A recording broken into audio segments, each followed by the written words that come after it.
السلام علیکم پیارے دوستو، آج میں آپ کے لیے کہانی لے کر آئی ہوں جس کا نام ہے برداشت کرنا ہی زندگی ہے۔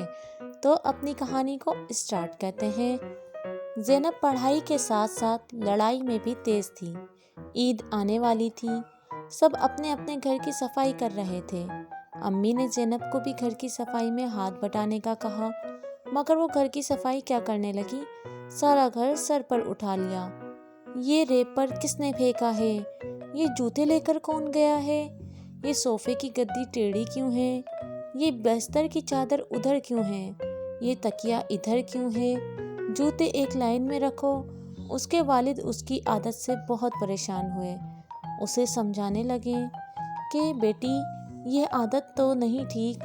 وہ اکثر چھوٹے بھائی اور بہنوں پر بھی ہاتھ اٹھاتی تھی۔ والدین کہیں گئے ہوتے تو گھر پر اس کی حکمرانی ہوتی، ٹی وی کا ریموٹ کنٹرول اور بچوں کا کنٹرول اس کے ہاتھ میں ہوتا۔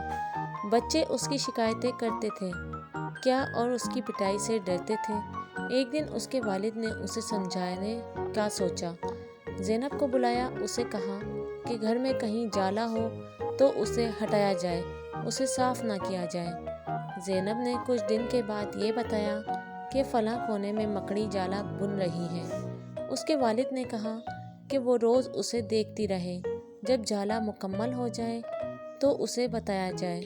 کچھ دنوں کے بعد جالا مکمل ہو گیا۔ اگلے 2-4 دن میں ایک مکھی پھنس کر جان سے ہاتھ دھو بیٹھی تھی۔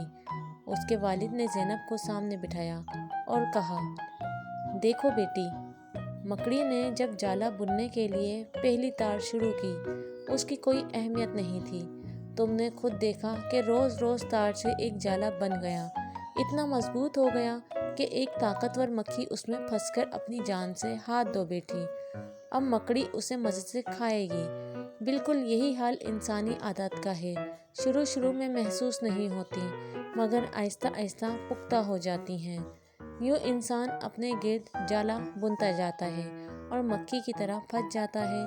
پیاری بیٹی، یہ روز روز کی عادت انسان کی فطرت بن جاتی ہے اور فطرت کبھی بدلہ نہیں کرتی۔ پیاری بیٹی، دنیا میں ایک دوسرے کو برداشت کرنا ہی زندگی ہے۔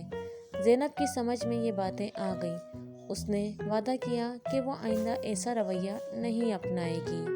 پیارے ساتھیوں، ہمیں چاہیے کہ اچھی عادتیں اپنائیں جو مستقبل میں ہمارے کام آ سکیں۔